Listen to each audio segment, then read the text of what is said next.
microscopic stuff and small stuff and algae and different things like that shad do. I mean, they're basically a shad, only different in attitude. You know, they're swimmers. They don't mind swimming. And so when you get to August, you know, July and August, when these fish get, you know, the bulk of the fish that's their food source, you know, is herring and shad and stuff like that. You know, crawfish are back to hiding out, and you know, and they're harder to find.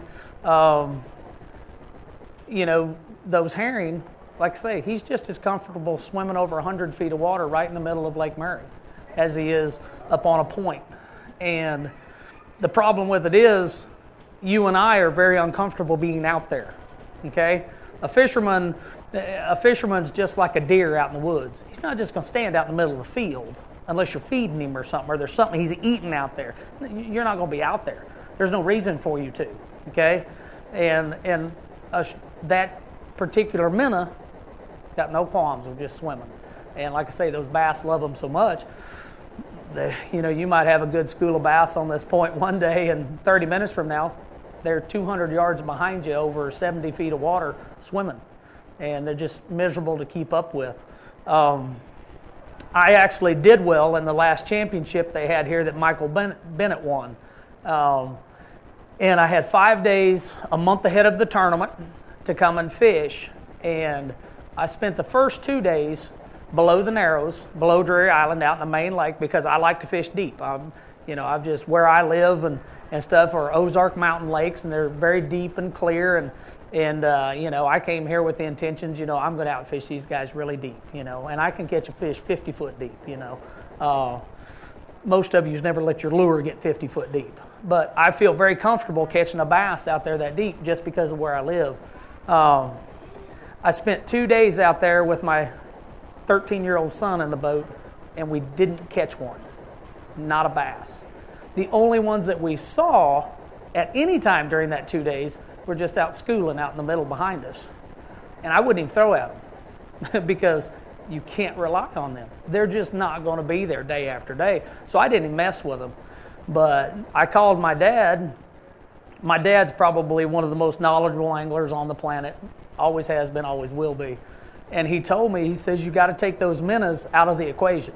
He said, you got to get away from those herring. He said, you got to put that out of your mind. He says, you got to go somewhere on that lake where they don't matter. Well, first thing I did the next morning, I went so far up the big slough that you couldn't go no further till it was a creek, and I started fishing my way back. When I got back down the lake, down the river, where it started having some flats on the sides of it, I come around the corner fishing, and most anglers that stand up here and give you a seminar are not going to tell you the truth on a lot of these things, okay? Because that doesn't make them look very intelligent. I'm going to tell you what actually happened, okay? I'm fishing around Little Island. First time the river opened up, and there were some flats on both sides. And I started fishing around this little island, and we'd actually caught 2 or 3 little keepers. So my son was actually ecstatic that, you know, hey, Dad's not going to zero in this deal, you know. He might accidentally catch one, you know. And I can tell you right now, I was pretty excited myself too. You know, whew, I can weigh in a 14-incher, you know.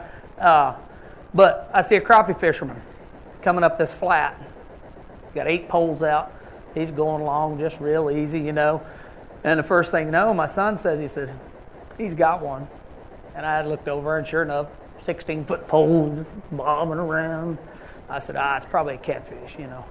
I said, he's fishing with minnows. He's probably got a catfish or something. And my son says, but catfish just jumped out of the water about 2 feet. I said, really? So I immediately got on the trolling motor as hard as I could go, right straight to him. I thought, if he's got a 5-pounder, ain't seen one in 3 days, at least I want to look at it, you know. Got over there, and I told him, I said, I don't want to get in your way. I said, but fishing's pretty dang hard. And I said, I want to see if that bass was actually healthy, if it was eating good, or if it was a summertime bass that was really skinny. And I just wanted to look at the fish more than anything, you know, to see, okay, this one's eating good, or if they're not feeding right now very good, and that's why I'm not catching them. I mean, you can deduct a lot from looking at an old bass, especially a dominant bass. A 5 or a 6 pounder will not lie to you, okay? That fish will teach you a lot. I get over there, Fish just beautiful. But when I looked at it, it's got a couple big old lumps in its stomach, and I thought, wow, whatever it's eating is big, it's something substantial, whatever it had in its stomach. And he said, Dick, you want to take it? And I'm like, no. I said, I just want to look at it and see what it was. And while I'm sitting there, and he turns it back, and I just want to look at it. And he said, yeah, I catch 4 or 5 of those a day. I said, that size? He's like, no. He said, no, you don't catch me that size. But he says, I catch a lot of 3-pounders and stuff like that, And he said, I catch maybe 1 or 2 of those a day, 5-pounders. And I'm like, well, I'm going to fish for $1 million here in about a month. And I said, I haven't caught any like that. And he says, oh yeah, it's tough. He said, you can't catch them very good down the lake. And he said, that's where everybody wants to fish. He said, that's where it's big and everybody wants to fish. And I said, well, you don't care if I go mill around where you caught that fish? And he said, no, you can do whatever you want to do. So I got on the trolling motor, and I just kind of zigzagged back and forth about the path that I thought he took. And I find a piece of brush that you could just barely get a glimpse of it on your trolling motor. That's how small it was. I mean, it couldn't have been over something this big around. And as soon as I found it, I spun the boat around. And when I spun the boat around, he hollered at me. And he said, yeah, it's a piece of brush. I said, well, you could have saved me a little bit of time, told me that 10 minutes ago, He says, heck, you looked hard for looking for it. He says, I wanted you to find it yourself, And I called my 18-year-old son back in Missouri, and I told him, I said, you go home, you hook up to the John boat. I said, you bring 2 or 3 of your great big old scrapping football playing buddies, and I said, you drive to South Carolina as fast as you can come. He showed up, and we spent the last 2 days that I was on the water cutting brush and putting in little brush piles, and did it all in water that was this shallow. Never one 5 foot deep. They were always 3 to 4 foot deep. And the reason I think that I caught them, those fish roam around on those flats a lot. Okay, that's where they push shad up on them flats, and they chase them around, feed on them. And what I did was I give them a reason to stop. And that's it. They wasn't going to live in that little pile of brush that I put in there because it's really too small, and it was small enough that it didn't collect a lot of other, like bluegill and stuff like that. It's just a little small excuse for that fish to stop swimming on that flat, okay? I would pull up there during the tournament, and I might make 3 casts to one of my little piles of brush, and I might not get a bite. I could go fish up the lake, fish some of the other ones, come back and make a cast and catch 2 out of that same brush pile 30 minutes later. And what happens is those fish are just moving. They're swimming out there on them same flats where they are right now. A lot of these fellas that are catching them right now are covering a lot of water, a lot of flat water, catching those roaming fish, those shallow roaming largemouth that are just not herring chasers. They're in places where the herring are not present, okay, a lot of them. Most every morning, though, most of the big stringers that have happened in the tournament, they've happened in about the first 30 minutes of the tournament, a lot of them. And they'll catch 1 5-pounder or something like that they catch up chasing a herring, in the morning, okay? Then everybody else is scattering out, fishing shallow stuff, a lot of shallow cover and stuff. Ehlers is throwing a double fluke rig most of the time, okay? He's got him a couple schools of fish that he's been very fortunate, pulled up onto each morning, catch 3 or 4. And if you can get 3 or 4 in the boat in the first hour, that makes the whole rest of the day go pretty easy. Then I can go fish a boat dock and pluck me at least a couple more, But the herring, if you actually had to chase those fish, the kid that was in second place after the first day, Cody Myers was the second best angler in our tournament circuit this last year, okay? He chased schoolers the first day, caught 15 pounds, way above average for Murray right this minute. Second day, he didn't catch one. Didn't catch one. Told me he didn't think he had a bite that day, okay? That's what you get when you chase them herring. Simple as that. There's no reason for him to be from them, okay? Well, herring like that deep water. They're very sun sensitive, so they're not going to stay in that shallow water too long. Once the sun gets up, they back out. They start heading to that deeper water. Do they come to the surface out there on these bright, sun and shiny days? Yep, sometimes. but they don't spend much time up there. They don't like being up there when it's bright and sunshiny. You get a little bit of wind blowing, and they'll stay up a little bit longer. You get a little bit of cloud cover, they'll come up a little bit shallower. I don't like to use high-tech stuff like water column, but when you get the right day, they're in the upper water column. They're within 5-6 foot of the surface, okay? Then, if you get around them with a few bass around them, you're going to catch a few of them, okay? A bass, just because of what they're eating, it doesn't mean that a bass is not going to eat your stuff too, To say that you got to match a blueback herring perfectly, yeah, it helps, but you don't have to. Anything shaddy looking will catch that bass for the most part. But, like I say, there's no reason that you will ever be lucky enough in a day to throw around a blueback herring and a bass and make that fish bite, because they might be right out in the middle of the lake, And you and I can't fish out there very well. We don't like to, okay? You can only roam around in that 40, 50-foot stuff so long without getting a bite, and you're like, nah, I got to throw at something, I got to throw at a dock or throw at a point, And so that's why we don't catch them this time of the year. You give it another month, fish start getting close to the bank. The herring start getting back in close to the bank. Everything gets easy again. That's my question. You were fishing this lake in May, as opposed to August. In May, I would be fishing them flat clay points with a big topwater bait and a swim bait and catching the fool out of them. You guys catch 20 pounds a day up until about June, don't you? And the tournaments get won with 20s, 24s, 25s. Lake Murray's is full of bass as any lake you'll ever fish, okay? But, like I say, the problem with it is the herring don't have any reason to be close to the shore, okay? When in May and stuff, they're still spawning. Them herring are spawning and stuff, and they got to get up on the banks and stuff.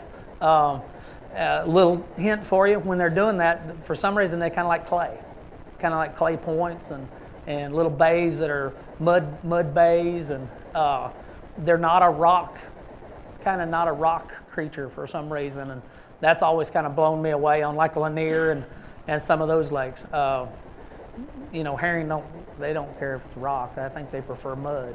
But yeah, that time of the year, those herring are up closer to the bank and they're eating them. They're up shallow. And anybody sitting in here that can chunk a top water in the lake can catch a bass. Them big swim baits, like them big sabiles and stuff. Yep, I realize they're $20 a piece. They will catch one a little bit better than other stuff. And it's nothing more than just the action that it's got. It's got the perfect action. Okay? What a lot of people don't realize about a herring also, a herring's not like a shad. Okay? A shad will circle, and a shad will get in a group and circle, and they'll mingle around together. And even when they get scared and startled, a lot of times they don't scatter very far and they group back up. Okay? A herring, if you have a fish come up and eat a herring, and you see that herring jump out of the water and there's a big swirl this far behind it, guess what? If you throw no less than from here to that wall in the direction that herring was running, yeah, you throwed behind the fish. Because that herring, when he takes off running from a fish, he's in a straight line just as fast as he can go.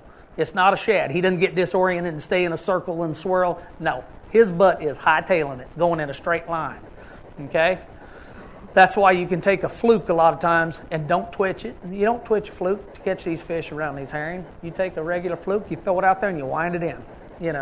Especially if you're around any fish that's chasing them. Put you a big, Texas rig it, just like you would to throw it around grass or something. Whoop that son gun as far as you can out there. When it hits, don't come a twitching it, because a herring don't do that. He swims. Just come winding that thing in and you'll get more bites. That's one of the keys to fishing at any place you fish. Even if you guys fish, I'm sitting here, I've got off on this herring deal. I hate them. Every time I have to fish around them, I just dislike them. But I know how to fish around them now. When we were here the last time, I finished like 7th or 8th in the tournament when I went and put out those brush piles and stuff. And it's nothing more than I fished an area of the lake that didn't have them, where there are no herring. Water's too shallow. They like to be around that deeper water. I just went to where there wasn't any. And I give the fish that were there and available Now, when I told you I put that stuff out on them flats, there's not hundreds of bass out on them flats this time of the year, okay? But there's always a few shallow ones out there. And all I did was put some brush out to where it put it in my favor to pull in on that big flat. You know, this flat's 2 miles long. I put out a fresh piece of green cover for him. Every bass that swims up down that flats that gets within sight of that, he's going to swim over and stick his nose in it for just a minute, you know. And I just gave him a reason to stop.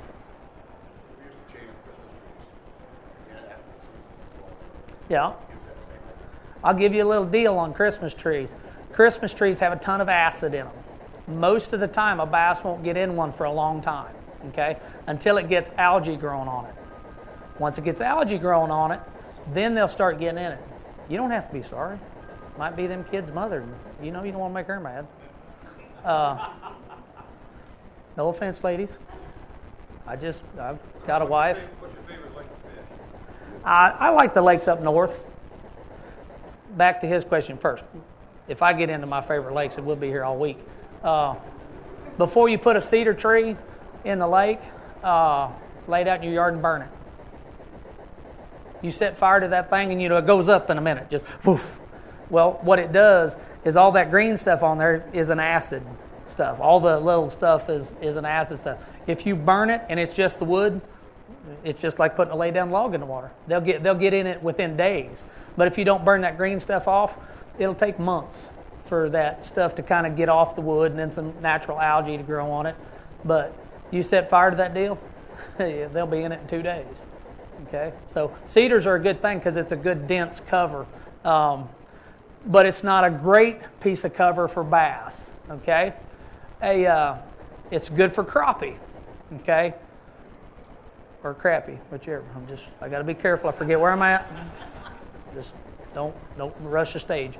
But crappie can stand around stuff. They don't care to just nose up stuff and stay on top of it. That's why they suspend so much. They might be over the top of a brush pile or standing beside a brush pile. So a good dense cedar tree is good for them. They love it, okay? A bass will get into one, but a bass prefers something over his head, okay? That's why anytime you find a lay down log that's about this angle, you always catch one off of that one, okay? That's just, he lives there, okay? Because he can get that over his head. There's something weird about a bass. He likes stuff over his head. That's why they like boat docks. They like something above them. It's a protection it's a natural deal that they like. They like something above their head. So anytime you think about putting in a piece of brush for a bass, try to make it to where it either sets up off the bottom a little ways or it's got a limb that comes off of it that raises up off the bottom.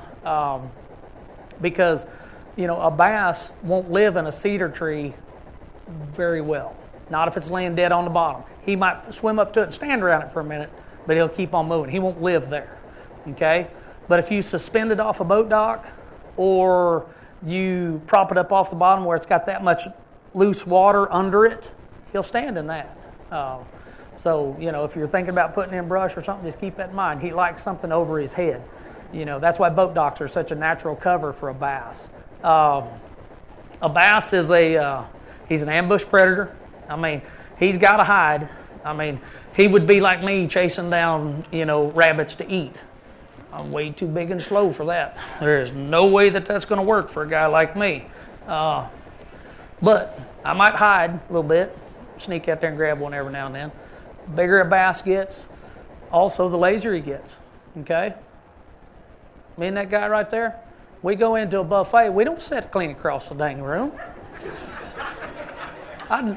Me and him, we know that, and the thing of it is, you skinny people know the pecking order too. We walk in, I have seen tables clear out next to the buffet. All right? Me and Peter T. and my 3 sons, we walked into the buffet last night, and the owner was like, oh, but the same natural pecking order is in wildlife too. Deer hunting or anything else. The biggest deer on your place is going to be where the bedding area and the food's close together. That's where he's going to end up being. You're going to see him there more often than anywhere else. Bass are the same way. How many of you have caught a big bass out of a certain spot?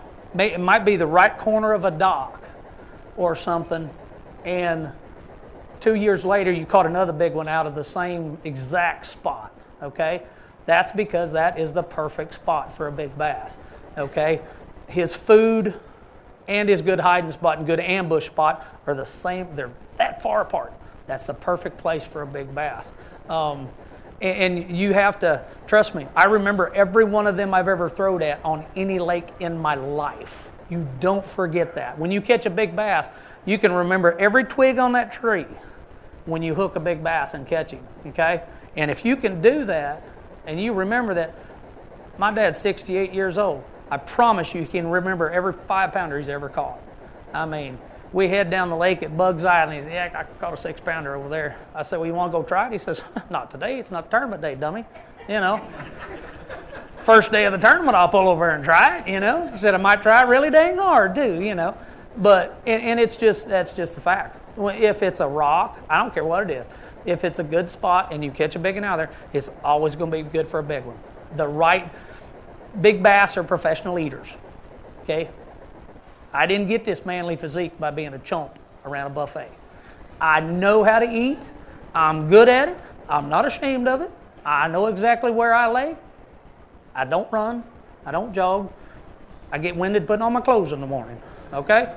But the thing of it is, I'm a professional eater. Those great big old bass, and what I told you earlier, a dominant bass will not lie to you. If you go out on Lake Murray and you catch a 5-pounder, you better pay attention to exactly where he was at, what you caught him on, what piece of cover he was on, how deep he was. You know, one of the luckiest things that can happen to me in a 3-day practice period is that I catch a 5 or a 6-pounder on the first day of practice. Because then I got 2 days to really dissect it, you know. But one of the first things I do when I hook one of them big ones, even if I hook him and lose him, first thing I'm going to do is I'm going to take my trolling motor and I'm going to go right to where I hooked him. I don't care if I get another bite there. You're actually trying to figure it out. I take my trolling motor right straight to exactly where I hooked that bass. If it's deep on a point, I get on trolling motor, I go right over there, get right over top of it, and I might spend 20 minutes on my depth finder looking around, seeing, you know, okay, that one wasn't on a piece of brush. He was just on a rock, okay? Or he might have just been there feeding on the side of this little point or something. Or there might be a piece of brush or might be a little slight drop off there. He will not lie to you, okay? 3-pounders and stuff like that, they will lead you astray. Don't get caught up in thinking, okay, oh, I caught 2 3-pounders, you know, I need to get off doing that. Be careful with them because they're really more aggressive and they do a lot to get food. You know, they might fish up on a flat for a little bit and eat, and they might get out there in the deep and eat for a little bit. That big bass, you just always got to keep in mind, he's big, he's lazy, and he's really good at what he does. Okay? So pay attention to that. Another thing in the summertime that you always got to keep in mind, a big old fat bluegill is just as happy for that fish to swallow as anything. Okay?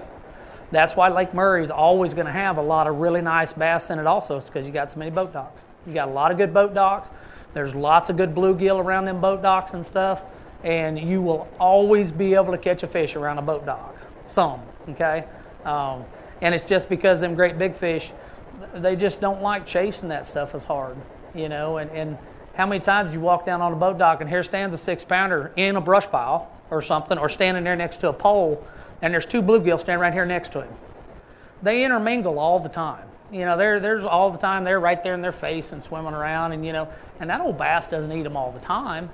But when he finally gets hungry, that's a good, quick, easy meal. Most of the time it's right there. All you know, it's kind of bad for them dumb little bluegill, but still, it's right there close to him. It lives in the same habitat he does. He doesn't have to exert a lot of energy to chase them down. He just, there it is. He swallows one, and he's done for a half a day. You know, they don't have to fill up their stomach but just a few times. You know, and they're happy.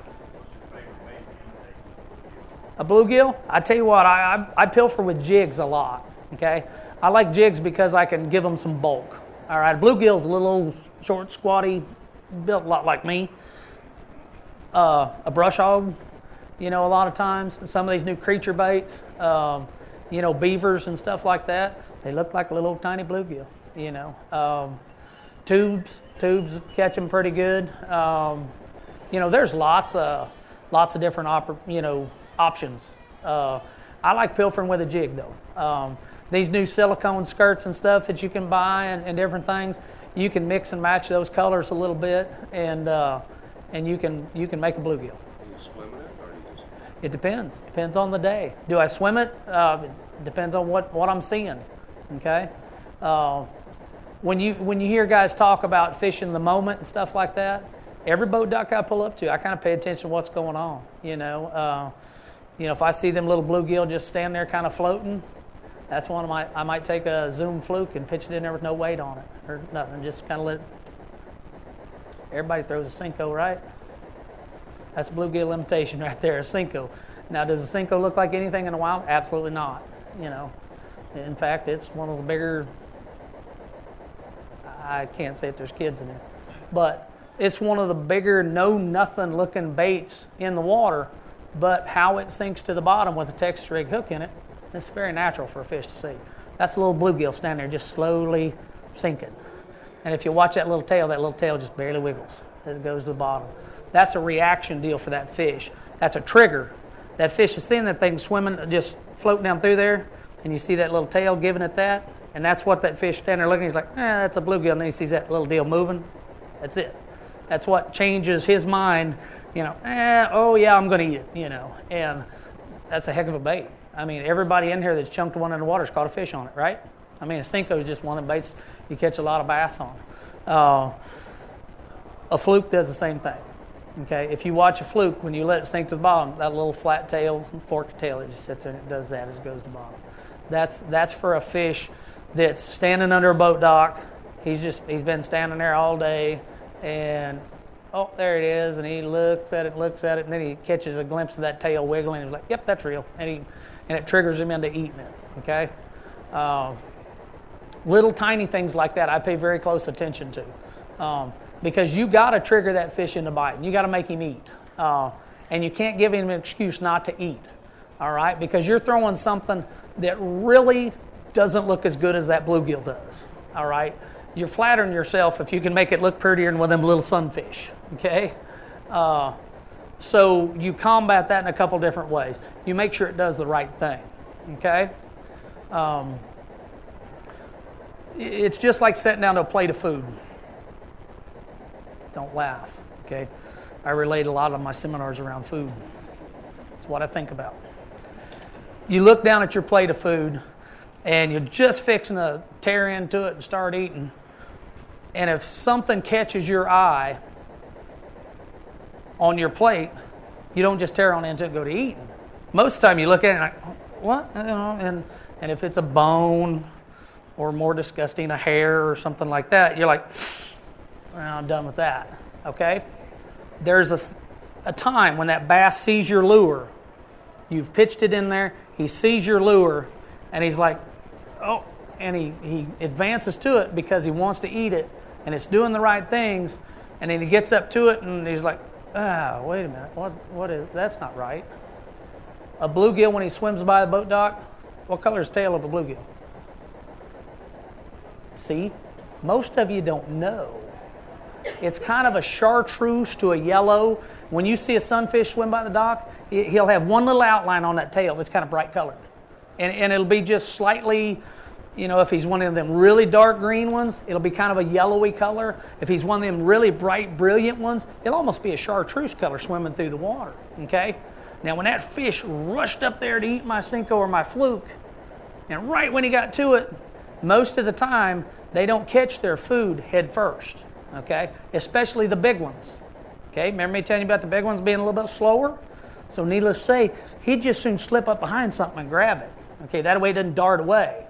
Now, everything he swallows head first, except a crawfish. Okay, but you've never looked in a bass's mouth and seen a head sticking out of its throat. It's always a tail. Okay, he has to swallow it properly because of fins. Okay, but he'll catch it any way he can catch it. When it gets close to him, he'll swirl out there and get it no matter how he can get it. And most of the time, it's from the back end. Okay? That's one of the simplest modifications you can make to your fishing lure. If you're throwing something green pumpkin, imitating the bluegill, let me tell you something, it better have a chartreuse colored tail. It needs a little bit of chartreuse on it or something to lighten the tail of it up, okay? So that way when it's swimming to the bottom, the last thing he rushes over the top of that thing and sees is that little tail kicking away from him, okay? Same way with a Senko. If they're eating shad-oriented baits, okay? Shad-oriented baits are a little bit easier for one reason. When he's chasing shad, it's much more vicious, okay? He's got to gang rush up into them things and get as many as he can before they see him coming, and he's a lot of really scatterbrained jumping and grabbing and getting them and as fast as he can. So it's not as big a key on your shad-oriented baits. But how many times have you been throwing, say, a fluke, a spinnerbait, a top water, something like that, and you're working it along and you see one, looks like seeing that Jaws, he comes right up behind it. And he follows it all the way to the boat till he gets too close to the boat and then he turns away from it. What just happened? He swam up there to eat it, and it's just like me looking at my plate of food. It's like, oh, that's good. Oh, wait a minute. Something's not right. He had time to think about it. He pursued it, and right before he got to it, he didn't see the right little tail swimming away from it. Now, mind you, like I say, most of the time with a shad, it's not as big a deal because it's a lot more vicious and hectic when he's trying to catch them, But you get fish trailing your bait, looking at your bait and chasing up to it, you're really close to being perfect, okay? But that's where you have to start making them little minor changes. It might be when you retrieve. You might need to speed it up so he can't see it as good. But one thing that I always carry in my boat nonstop is this same little black autograph marker that I got in my pocket. If I twitch an albino colored fluke and I get too many of them coming up there behind it, chasing around after it, I put a little bit of black on the tail. What do you see when a school of shad swims by you? White, black, and that little dark tail. Little black tail. Chase every one of them shad, millions of shad standing there in front of me. All got that little black tail following them around. Okay? Sometimes we get a little bit lazy when we're using our shad-colored baits, and we just throw straight old white stuff out there. Most of the time, that's good enough. It's when it's not good enough that you better pay attention. Give him something to eat that he's used to looking at. Same way with a crawdad, okay? Everybody in this room at some point in time has turned over a rock and caught a live crawdad, okay? If you haven't, you should, okay? For a couple of reasons. A crawfish only has a couple of self-defenses, okay? Bad part of it is God was very mean to crawdads and none of them work, okay? So bass eat them anyways. But when you turn over a rock and there stands and crawfish, sometime when you got the time, there's a deal on your phone on for like your local lakes and stuff, a conservation page type deal. Go on there and look at the crustaceans in your lake. There are a million different colors of crawfish. Everywhere you go, when you go from rock lakes, clay bottom lakes, deep clear lakes with lots of lime in it, every one of them, they got different color crawdads all over the planet, okay? One thing they all have in common. Right before you grab that crawfish and you're gonna catch him, he's only got two defenses. One is to flick that tail and run away, or he throws those claws up in the air to show you, I'm going to bite you, okay? And on the tips of those claws, there's always a different color. It'll always be a brighter color than the rest of his body, okay? That's so predators see it. When he raises up, there's the tips of them claws, and they can see it, okay? When you're throwing a jig, and they're biting it, if they're really eating a jig, okay, green pumpkin's good enough, all right? Anything brown or green's good enough when they're biting it. When they ain't eating it, when they're just fishing and kind of hunting around and, not really that hungry, but he sees a crawdad, don't give him an excuse not to bite it, okay? You can buy garlic markers at Bass Pro Shop, Walmart, of every color under the rainbow, okay? You take a green pumpkin Guido bug. I have to say Guido bug or I don't get my allowance. And you put a bright color on the tips of it. Either a little orange. I like oranges and reds most of the time. Okay? Some of you people didn't get the Guido bug joke, and it kind of offends me. I invented the Guido bug when I was like in the 5th grade, and See there? See, you should have chuckled, dang it. Guido bug. There you go. Yeah, see? These people got it. What are you guys not laughing about? But anyways, just a little bit brighter color. You know, it can even be chartreuse. A lot of times I put chartreuse on in my crawdad. But the main thing is you're just giving him that natural, when that bass, he eats crawdads for a living, okay? He knows what they look like in Lake Murray. He knows what they look like when he digs one out of a cypress tree on Santee, okay? Trust me, that conservation app, I just told you how to pick your jig colors. Your jig-oriented, crawfish-oriented colors. I just taught you how to rig the right color jig for the lake you fish. That conservation page, we do it all over the country. That guy right back there, my son, he looks them up before every lake I go to. And we sit down with those silicone skirts plus, it's here on my shirt somewhere. As far as I'm concerned, right there, that's one of my most important sponsors, because they make that silicone rubber that you see in your jigs and stuff, and they make every color in the rainbow. And trust me, I've got a garage that's clear full of it. When I see what color the crawfish is, he takes to building it. He makes it just perfectly. Okay? Every jig that you throw, every crawfish has, they basically got a couple of deals. Tips on the claws. He's going to be browns and greens most of the time. A lot of times, though, on every seam in his body, he'll have a little bit of a different color. So a lot of times I mix a few colors in to try to match that up. But in the end, he's always dark on the back, light on the belly. Okay? When you're rigging your jig, keep that in mind. You know, make sure the lighter colored part is on the bottom. Your jig and the weed guard sticking up this way. This is the top of the jig. Okay? Dark up here, light on the belly. Okay?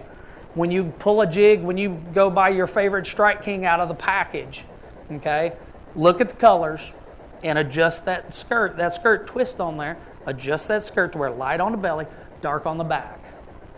Now, what I was telling you earlier, on any given day, when they're biting, it don't matter.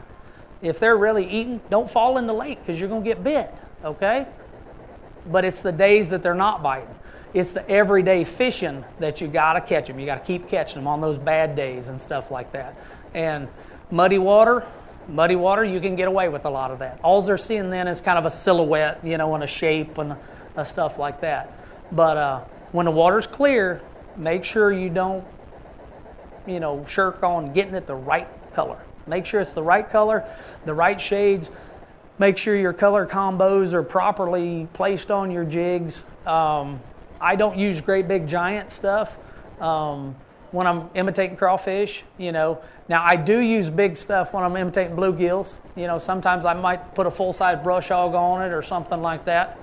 But when I'm fishing for crawdad-oriented eating bass, fishing around rocks and stuff where I know they're eating crawfish, my jig never gets over about that big, okay?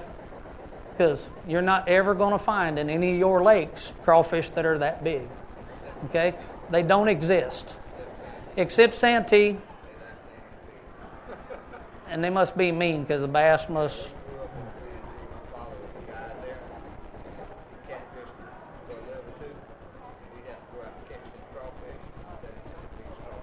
No, I'll be darned. In open water and around rocks and stuff, crawfish can't grow that big because bass eat them long before they get that big. And I'm not joking about that. They can't grow that big because they get eaten. You know, Santee, I'd say around them cypresses and around grass. Cypress trees, grass lakes, stuff like that. Sometimes you do get bigger crawfish because it's just a place they can't eat them all. They can't get them all eaten. That's the color deal. When you catch a bass and throws one up in your boat, he's going to be red. He's going to be red colored, isn't he? 90% of the time. Well, I mean, after he's got a tan orange color, you know. the tannic acids in a bass's belly will turn a crawfish shell a red tint in minutes. If it's all the way in his stomach when you catch him, I mean, within 10 minutes time, that crawfish, when he spits it back out, is red. It's got a red tint to it. Red claws, you know, you see them little tiny red claws. So in one particular lake, can you have like 5 different colored crustaceans? Trust me, you do. Yeah. I'm not, you do. Okeechobee's got like 6 different colored crawdads in it. When he looked that up this year to get ready to go to Okeechobee, I'm like, don't bother making me all them. I can't throw them all. I'm not going to do that. And every lake's different. If you got lakes that's got a lot of clay and a lot of rock, there'll be 2 distinct different colors, okay? And they all go through a molt too. So they all change, a little bit, okay? But you go on them websites, you can look at them, and it gives you a real good starting spot to go for, okay? You had a question. Huh? My favorite trailer on a jig, now see, there you go. Set me up, listen up. A Guido bug. Before the spawn. Before the spawn, I throw a crawdad on the back. A Guido bug from Lucky Strike is as good of crawfish imitation as you can put on one. After they start spawning, then I start changing up and putting moving trailers. Stuff that swims a little bit. From pocket craws, rage tails, grubs, brush hog on the back of it, twin tails. But before the spawn, I use crawfish. Crawfish. I'll put a crawdad imitation on the back of my jig. By the time it warms up and they start spawning, then they start changing. They start eating more moving stuff. Then you're more into bluegills and stuff like that. Because the water's temperature's warmed up, that the crawfish have went right back to hiding. They're getting back under rocks, hiding in holes and mud banks and stuff. And where'd you catch them crawfish? Were they around cypresses or mud banks or? How would you catch them crawfish? In traps? I hope.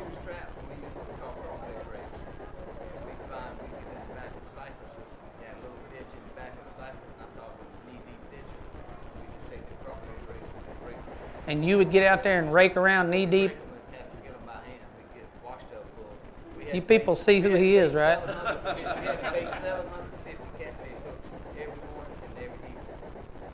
If he got out and walked around, that's still getting me. I don't care about the crawdads anymore.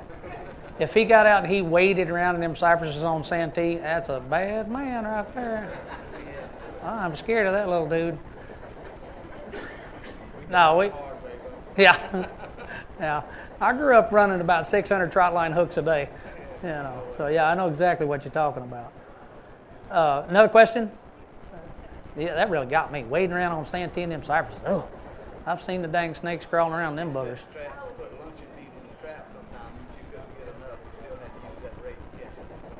I'd be the guy sitting in the boat eating the lunch meat. I'll catch up with you guys. Just go on ahead. Favorite hook size? That solely depends on what you're throwing. Bigger's not always better. I can tell you that. Sometimes when you get on them really, really big, gigantic hooks and stuff, that's a lot of room for that fish to wallow around and get off of. Unless my bait has got a lot of diameter that hook's got to go through, I don't use a real giant hook. I might use a 10-inch worm, but I might only use about a 3/0 hook, because the bigger the hook, the bigger the bite you're going to get. And yeah, it does stab them a little bit better, but it also, if he flounders around at all, that's a lot of room for him that hook to wallow out of him. So it depends on what I'm doing. If the bait dictates it, Zoom made a 12-inch worm. I don't even know what they call it. But anyways, it's about twice the diameter of a regular 10-inch Zoom worm. If you don't use a 6 or a 7/0, you got nothing to get your hook through there because it's that big around, So you have to use a big hook in some instances. When you're throwing a tube bait, a lot of times Texas rig, you got to use a pretty big hook. But if it's not a huge diameter bait, I very seldom go over about a 3/0 because I like the way a smaller hook really pins a fish, But it depends on what you're doing. If I'm Texas rigging a worm, I use a EWG Gamakatsu 90% of the time. But like I say, for me to tie on a 4/0, it's got to be something that's pretty big, a lot of rubber on my hook. Okay, you don't lose fish on a worm until your bait pulls down on the hook. Okay, I don't care if you use a 12/0 hook.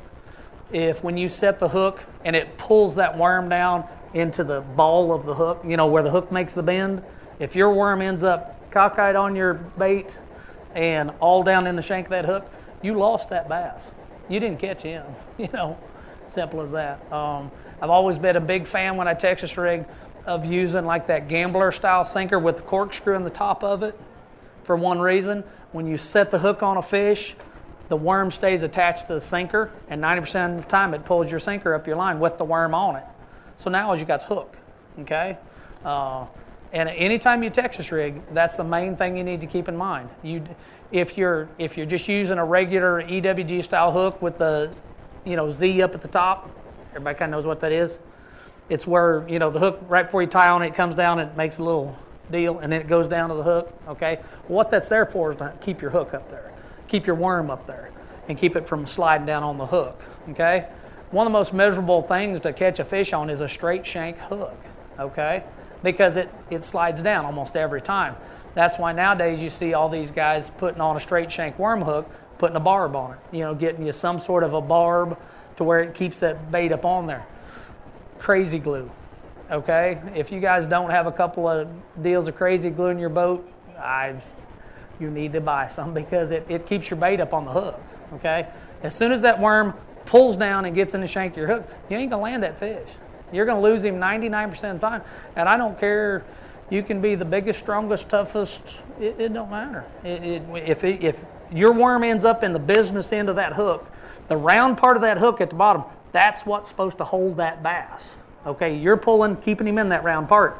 If it's filled up with worm, there's nothing to hold him. I mean, you're not going to catch him. So when you're rigging your Texas rig stuff, keep that in mind. You need to keep that worm out of the shank of that hook. So if you're using a straight shank, make sure that straight shank's got some sort of barb on it or something. Okay? One of my heroes is fixing to walk in there and give you all a seminar. Is it about time? I got a few minutes? Okay, he starts in 13 minutes. All right, well, I'll keep talking then. I don't know if you people know this, but I kind of enjoy talking. Most of you guys don't back talk. I mean, And very seldom do I get stumped, but that guy at the crawdad, I ain't got no answer for that. That guy's just tough. Oh, man. Biffle bug with a wobble head? How many of you throw that? Well, you better all get you some bought because it'll catch one. Those biffle heads with the loose head, it's got the weight and it's connected to your hook, a little wire, and it's loose. Your hook's loose on it. What do they call it? Is it called biffle? Bug. Biffle bug? No, that's what the rubber bait is. Hard head. Yeah. Look that up online or whatever, and you need to buy you some because it works. And this is a retrieving thing, right? Most of the time, I either retrieve it or if I'm working around brush. If I'm working it around brush. Now, what the deal is, the lead's here, okay, and it's got a little loop on top of it, and it's got a little loop on the bottom of it, and your hook hooks to that loop, so therefore your hook's loose. You can Texas rig anything you want on it, but it's loose, okay? What it is, it's a totally different look. It's a totally different appearance. Okay, a Texas rig is kind of in line. Anytime you Texas rig and put your sinker on the front of it and your hook in it, everything's kind of in line, all right? When it falls, just like this, up and down, all right? That wobble head deal, it just, when it falls, that bait's back here, doing all kinds of things. And to say that it's a more efficient way than fishing a Texas rig, I think it's just so abnormally different for them to see that action. It looks so much better. And like I say, either you're pulling it along, most of the time you throw it out there, you make good long casts, and you just wind it along the bottom. Let it bump in the rocks. And when you're pulling it along and it's bumping them rocks, that bait's back there, the weight's leading it around, but your lure is doing just all kinds of different things. Where Texas rig, it kind of comes just straight to you, okay? It's just a very erratic motion, and trust me, it works. I mean, catch a lot of fish on it. So, yeah, if you guys ain't throwed it, you need to look at it. If you fish deep at all, it's a very good deep fishing bait. And you can cover a lot of water with it. Don't be afraid to throw a 3/4 or 1 ounce. And Carolina rig has always been awesome for a lot of us for a lot of years. It's a great search bait. You can put your big old 1-ounce sinker on there, put you something behind it, throw it out there, it hits the bottom, you kind of pull it along. If you're throwing a Texas rig out there, it'd take you twice as long to make a good cast, and you still catch the fish, and that wobble head's what I use kind of for a search bait now. I really use that a ton for looking for them out on them high spots, drops and points and stuff like that, You hear guys talk about sweet spots and stuff. Every place has got one. There's always a gathering spot where the fish feed on every point, okay? You have to fish till you find it.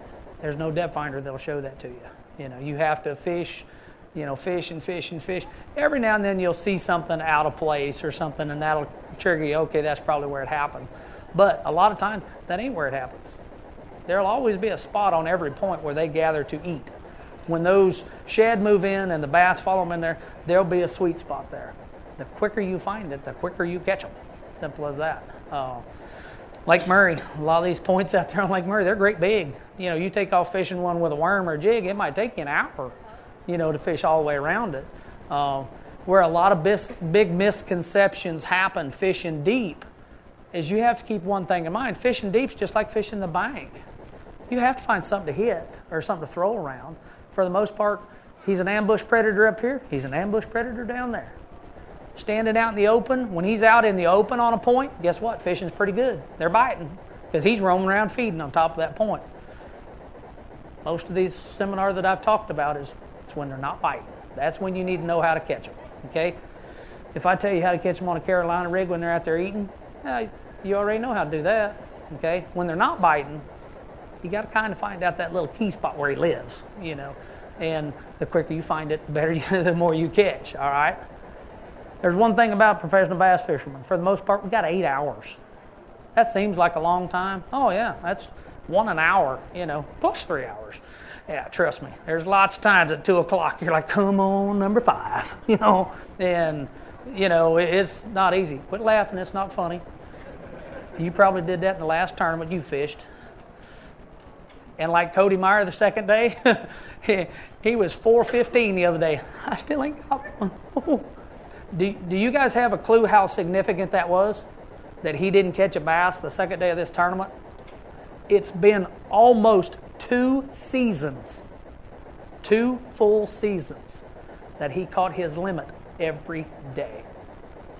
2 whole seasons. Until day before yesterday. That's how, you talk about, you said, oh man, he was in second place and he didn't catch one. How crushing that is. No. That's not half the story.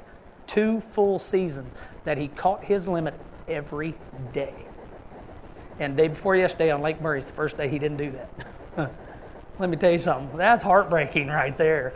When he come in, and when he was in second place that first day, I thought, this could be bad for these boys because that guy's going to catch his limit every day.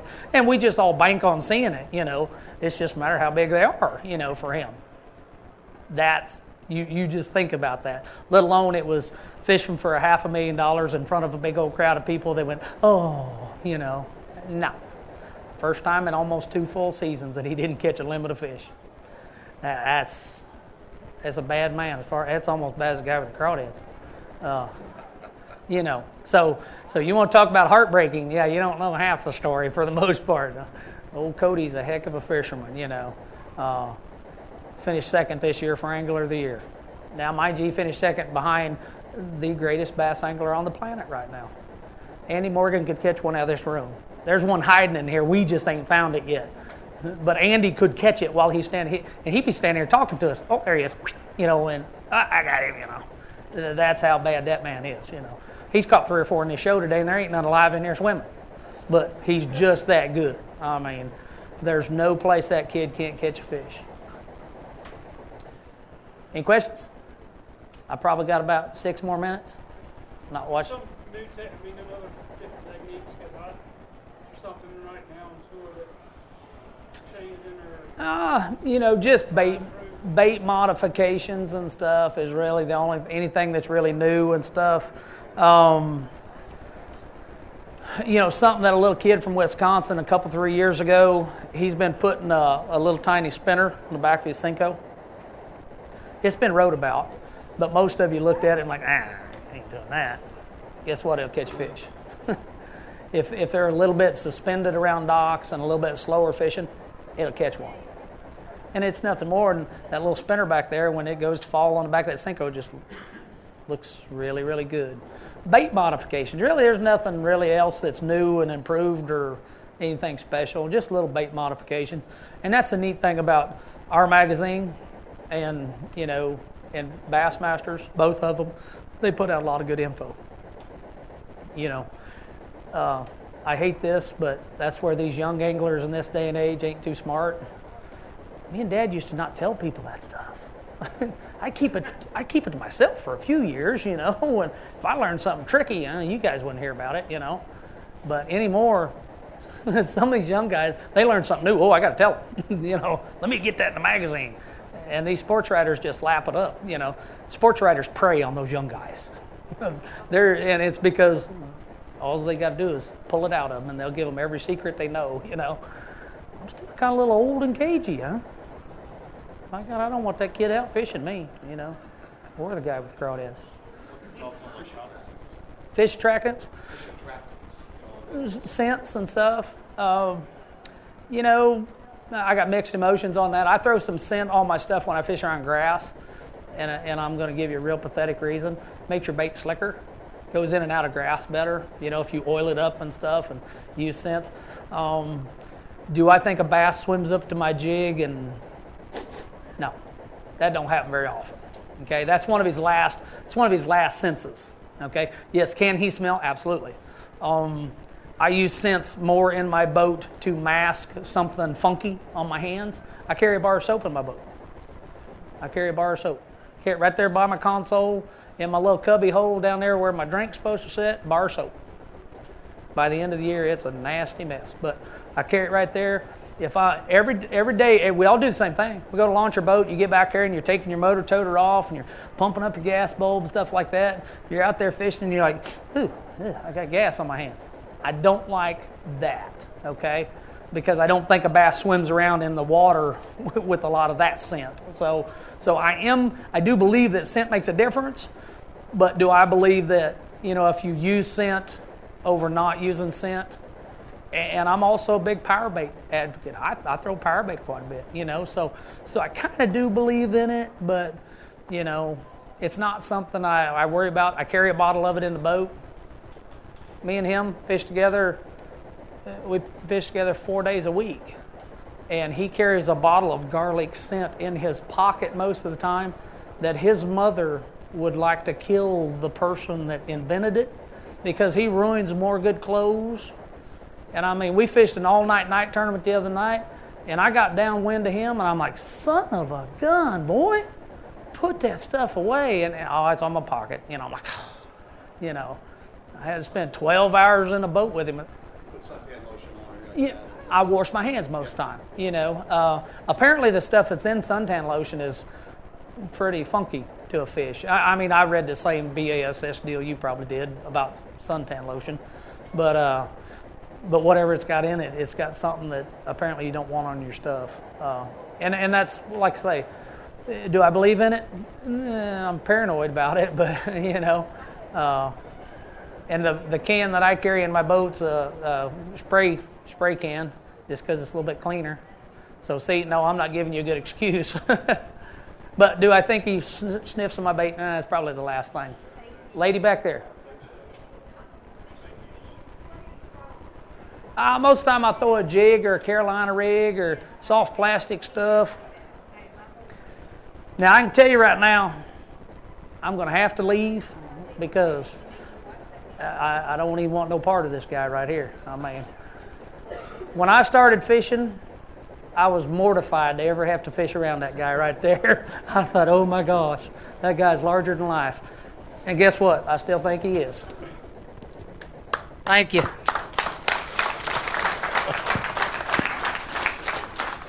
Good to see you, buddy. Be good. How are you? Doing good. All right, we got a bunch of people need to come in here. Come on. We'll make room. We'll knock the walls out of this place.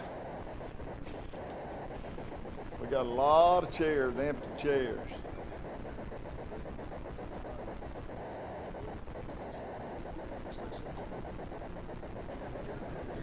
more we get in here, the bigger the offering's going to be. We're going to pass, we're going to pass the Pass plate. the hat. Yes, sir. There you go.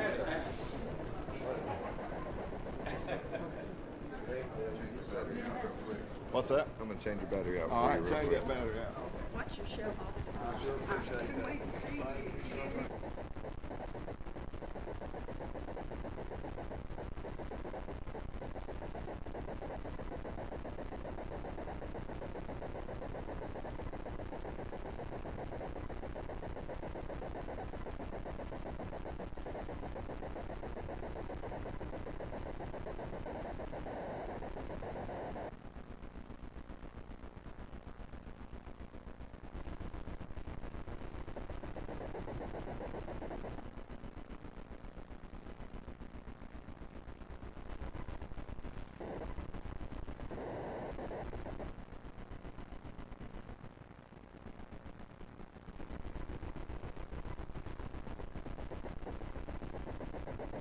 Check.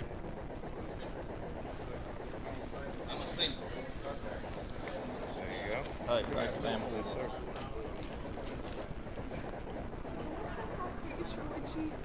Absolutely. Hey, pretty girl. Say hello. We gonna get our picture? Let her sit up here on the stage. There you go. Look right here.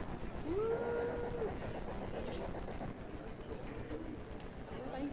Good deal. Thank you. My daddy's in there so jealous. Hey, buddy. Gotta get everybody in here. Hey, man. How you doing? Good. I got a quick question All right. for you. Why do you use a Yukon Denali to travel and tow with instead of a Duramax? Well, I